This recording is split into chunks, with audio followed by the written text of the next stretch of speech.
as if I live or die. Please, make the doctor understand. I've been railroaded here, Sybil, because I had money and they wanted it. Oh, Daddy, I have to go now. You don't believe me. You don't believe me either. Oh, of course I do. No. Oh, Lord, if you could only know how it feels to live among these dead and be considered one. Oh, Daddy, please, please. I must go now. Goodbye. Oh, Sybil. Sybil, I swear I'm sane. Sybil, I'm sane. I swear. Tragic case. Well, I'll drop in tomorrow to see how she's doing. Madness. The horror of vacuum. I guess I'd always feared it.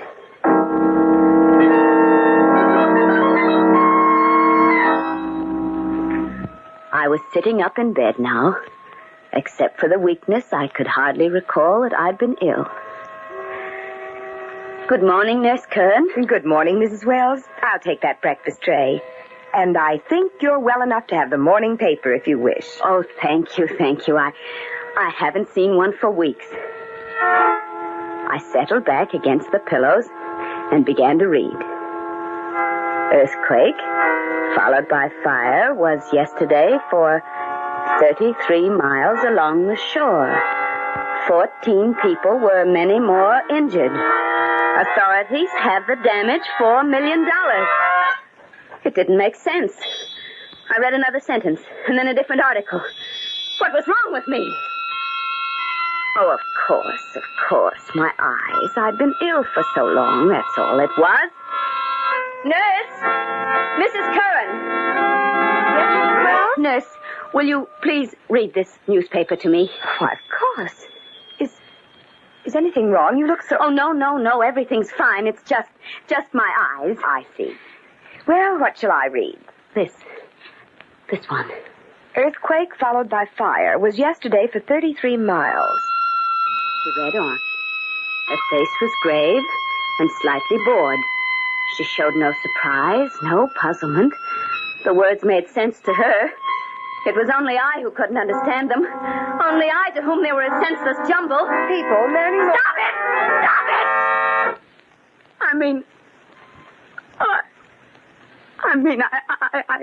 I don't want to hear any more.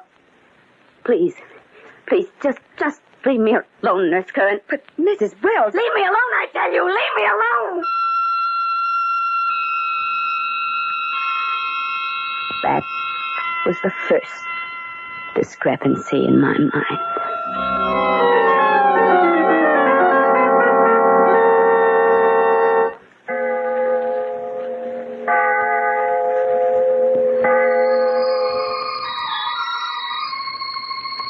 I don't know how long I'd been hearing the music. It had seemed all part of a dream. But then it began to unnerve me. It became frenzied and hating and evil. It sounded like all the demons of hell and the things of the night were after me. Make it stop! Make it go away! Please! Wells, what's the matter? Oh, it's all right now. It's all right. The music's gone away. The music? What music? For a few days after that, it didn't bother me.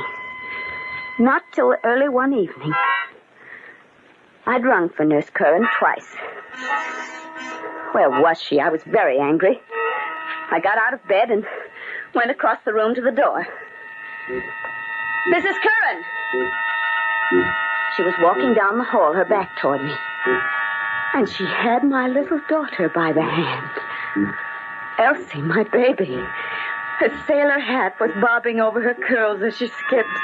She had on a blue flouncy dress and the long white stockings and Mary Jane she loved to wear. Elsie! Elsie, darling! Mrs. Curran! Mrs. Curran! Why didn't they stop? They walked right on as if I hadn't spoken. Nurse! They turned the corner, then out of my sight. I began to run. Do you hear me? Stop, Mrs. Curran. I want to talk to you. Why, whatever is the matter, Mrs. Wells? Where's Elsie? Elsie? Yes, my daughter. I saw you walking down the hall with her, and then you turned this corner, and now she's gone. Where is she? I assure you, Mrs. Wells, I was with no one. As a matter of fact, I didn't know you have a daughter. Oh. Well, I haven't anymore. She was drowned with her father 20 years ago.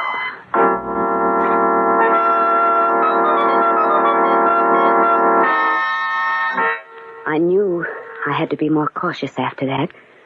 For if Nurse Curran ever suspected, she'd tell the doctor. And I'd seen enough of those walls when I was a girl.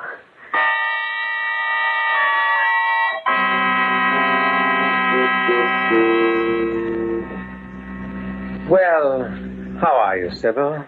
How does it feel to be downstairs for dinner? Oh, if you're ready to eat, I'll start serving. Why, Mrs. Curran, you needn't do that. Where's Mary? Well, there wasn't much for her to do with you ill, Mrs. Wells, so when she asked to visit her sister for a few weeks, I didn't want to disturb you with details. Oh, I see. That's all right, Mrs. Curran. Then I'll get the soup. Sybil, I've been worried about you. Worried? Really? You're not recuperating as quickly as you should. And, well, Curran's been telling me things that... Yes. What has she said? Oh, nothing much, really, but perhaps you're a bit more ill than we thought. So she had noticed. I must be careful, very careful. Whatever happens, I must never let them send me there. I said, will you have your soup, Mrs. Wells? Oh, yes, please. And you, Doctor? Yes, thank you. I took my first spoonful and could barely swallow it. The soup tasted far too salty. I was about to remark as much to the doctor when he said... Delicious soup, Sybil. Delicious. Oh, of course, George. Of course.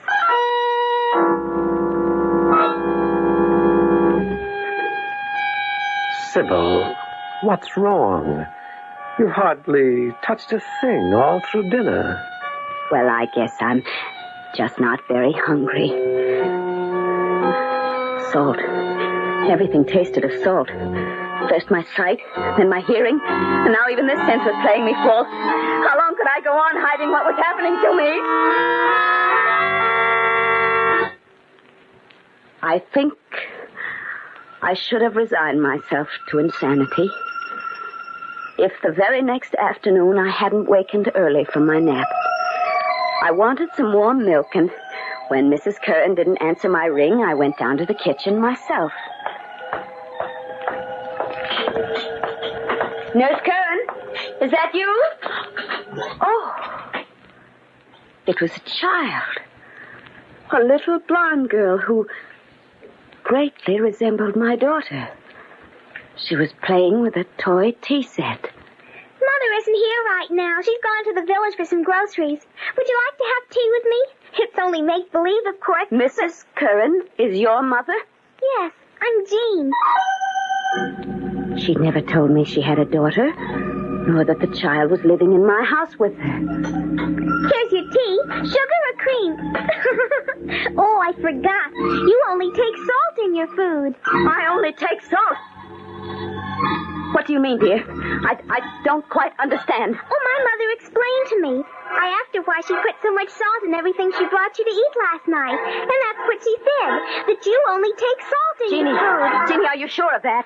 Yes, of course. I know who you are. You're Mrs. Wells, the funny lady we had to play a game with. What kind of a game, Jeannie? Well, dressing me in those funny clothes Mother found in the attic. And not looking around when you called to us. And then, when we turned the corner, I had to pop right into the linen closet and not make a sound until Mother called. It was like hide and seek. Only you didn't find me.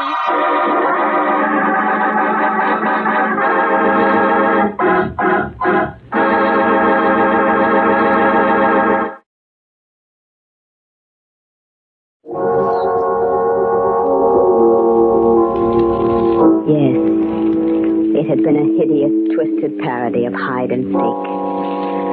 But But at last I knew.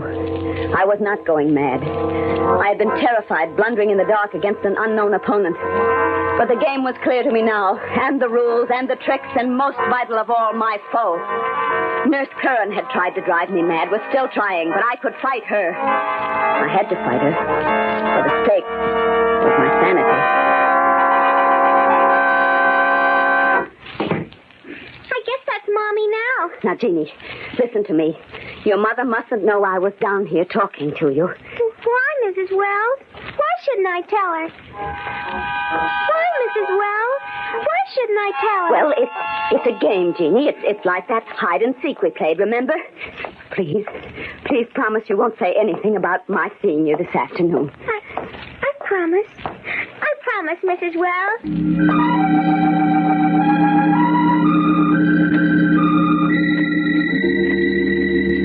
I needed patience now, and cunning. Mrs. Curran was trying to destroy my reason. I couldn't let her succeed, but I needed definite evidence. And then one day, a letter came. A letter? From me, Mrs. Curran? Yes, it's postmarked New York City. Well, now, who would be writing me from there?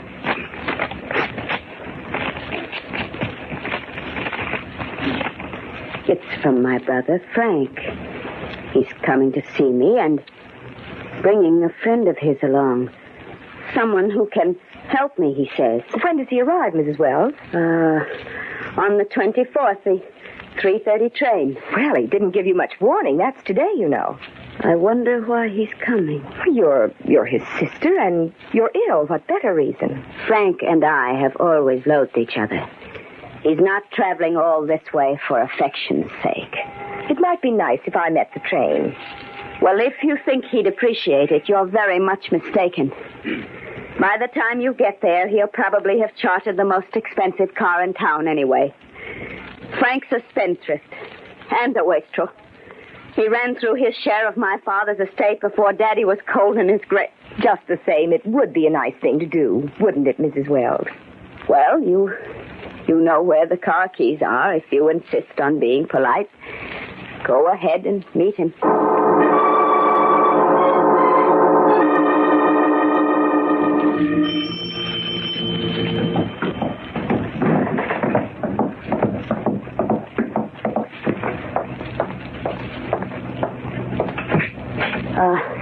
Yes? Special delivery for Mrs. Agnes Curran. That's your nurse, ain't it, Miss Wells? Oh, yes, it is. I'll take it, postman. She's not in right now. I'm awfully sorry this is late, ma'am. But you see, one of our sorters put it in the regular mail route bag, and I only just discovered it. Oh, I don't suppose there's any great harm done. Oh, well, thank you. I hope not. Well, goodbye, ma'am. Goodbye. I shut the door quickly and stood turning the letter over in my hands, for I had suddenly recognized the writing on the envelope. It was Frank's. And how could he know the name of my private nurse unless they knew each other? George hadn't corresponded with him, I was sure. He was aware of the hatred between us. I quickly ripped the envelope. Dear Agnes, just a line to let you know of Jean's safe arrival. I think your fears that Sybil saw her and suspects you are groundless, but perhaps it is safest this way. I feel sure that by this time my dear sister has passed, or at any rate is near, the breaking point. I'm coming down next Thursday and will bring a specialist with me. I am certain that when she tells him of her hallucinations, shall we call them, he will have no hesitancy in declaring her insane. There it was. The whole fiendish scheme. I held all the proof I needed right in my hand. I called George and asked him to come over as quickly as he could.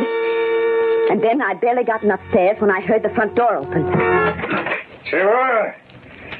Sybil! Please, Mr. Courtney, she may have fallen asleep. She's still rather weak, you know.